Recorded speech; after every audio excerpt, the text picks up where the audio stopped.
ఈనాటి వార్త న్యూస్ కి స్వాగతం. ప్రభుత్వ ఉద్యోగులు ప్రజలకు తనదైన శైలిలో ప్రజా సమస్యలను పరిష్కరిస్తే తగిన గుర్తింపు పొందుతారని ఎంపీడీఓ ఆదినారాయణ తన పదవి విరమణ సందర్భంగా పేర్కొన్నారు. అలాగే తల్లిదండ్రులు ఆశీస్సులతోనే కష్టపడి చదివి ఉద్యోగం సాధించుకున్నామన్నారు. దీంతో ప్రజలందరికీ సేవ చేసే అదృష్టం దక్కిందన్నారు. ఈ సందర్భంగా మంగళవారం ఎన్పీకుంట మండల పరిషత్ కార్యాలయంలో ఎంపీడీఓ ఆదినారాయణ పదవి విరమణ కార్యక్రమం మండల స్థాయి ఉద్యోగులు, ప్రజా ప్రతినిధులు ఘనంగా సన్మానించారు. ఎంపీడీఓ ఆదినారాయణ కదిరి, తనకల్లు, నంబుల పూలకుంట మండలాలలో తన ఉద్యోగ రీత్యా ప్రజలకు అందుబాటులో ఉండి సమస్యలను పరిష్కరించేవారు. దీంతో ఆయనకు కదిరి నియోజకవర్గ ఉద్యోగులు, ప్రజా ప్రతినిధులు, విశ్రాంతి పొందిన స్నేహితులు పెద్ద ఎత్తున తరలివచ్చి ఆయనకు ఘనంగా పూలమాలలు, దుస్సాలువతో సత్కరించారు. ఈ కార్యక్రమానికి ముఖ్య అతిథిగా ఎంపీపీ ఈటే రాము పాల్గొని ఎంపీడీఓ ఆదినారాయణ నంబుల పూలకుంట మండల ప్రజలకు చేసిన సేవలపై కొనియాడారు. పదవి విరమణ కార్యక్రమాన్ని మండల పరిషత్ కార్యాలయ సిబ్బంది విజయవంతం చేశారు.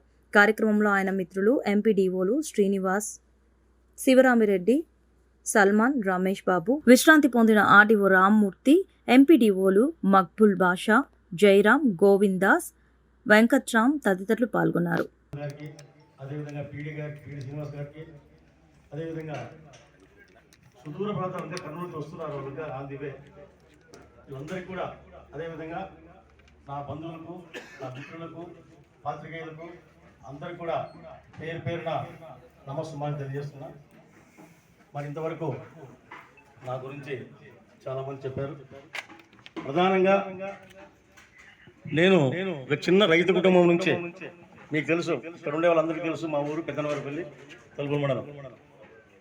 ఎటువంటి రవాణా సౌకర్యం లేని కాలంలో ఒక చిన్న రైతు కుటుంబంలో మా తండ్రి, మా తల్లిగారు, వాళ్ళిద్దరికీ ఈ సందర్భంగా, ఎందుకంటే ఈ జన్మనిచ్చిన మా తల్లిదండ్రులిద్దరికీ కూడా మనస్ఫూర్తిగా నమస్కారం తెలియజేస్తూ, వారిచ్చిన జన్మ, వారు పెట్టిన భిక్ష, వాళ్ళు ఎంతో కష్టపడి ఆ కాలంలో నన్ను ప్రొద్దుటూరుకి తీసుకువెళ్ళి మా నాయన 6వ తరగతి చేర్పించడము, 6th to 10th క్లాస్ వరకు.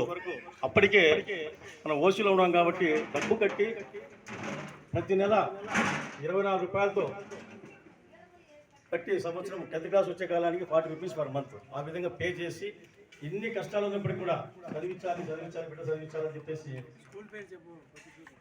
శ్రీకృష్ణ గీర్వాణ ఓరియంటల్ స్కూల్, మన భాషా తెలుసు, భాష కూడా ఆగురే కాబట్టి చాలా నియమ నిష్టలతోనూ సాంస్క్రిట్ లాంగ్వేజ్. అక్కడ ఏంటంటే మామూలుగా మనకు 10th క్లాస్లో ఇక్కడ ఏరియాలో లేవు, మనకు ఏర్పేడు అక్కడ ప్రొద్దుటూరు మాత్రమే ఈ సాంస్క్రిట్ తెలిసిన సబ్జెక్ట్స్ ఉన్నాయి. అక్కడ చేర్పించడం జరిగింది. అప్పటికి ప్రొద్దుటూరు అనేది మా ఊరు పెద్దవారిపల్లి నుంచి ప్రొద్దుటూరు వెళ్ళాలని చాలా కష్టం. అటువంటి సందర్భంలో మా తండ్రి గారు ఇక్కడ పక్కన గౌరవ మన ఎమ్మెల్యే గారు వాళ్ళ ఊళ్ళో నువ్వు సిద్ధాడు అని చెప్పేసి, ఈయన పేరుతో సిద్ధాడు అని చెప్పేసి ఒక ఆయన చదువుకోవడము, ఆయన డైరెక్షన్ మేరకు, ఆయన గైడెన్స్ మేరకు నన్ను అక్కడ తీసుకెళ్ళి సుదూర ప్రాంతం, తెలియదు అసలు ప్రొద్దుటూరు ఎంత దూరం, చాలా మా ఊరు నుంచి చాలా దూరం. అక్కడ చేర్పించిన తర్వాత అక్కడ శ్రద్ధగా చదువుకోవడం, 10th క్లాస్ వరకు నేను అక్కడ చదవడం, ఇంటర్మీడియట్ మళ్ళీ కదిగి రావడం, ఇంటర్మీడియట్లో మంచి మిత్రులు సంపాదించుకోవడం, అదేవిధంగా డిగ్రీ మళ్ళీ నేను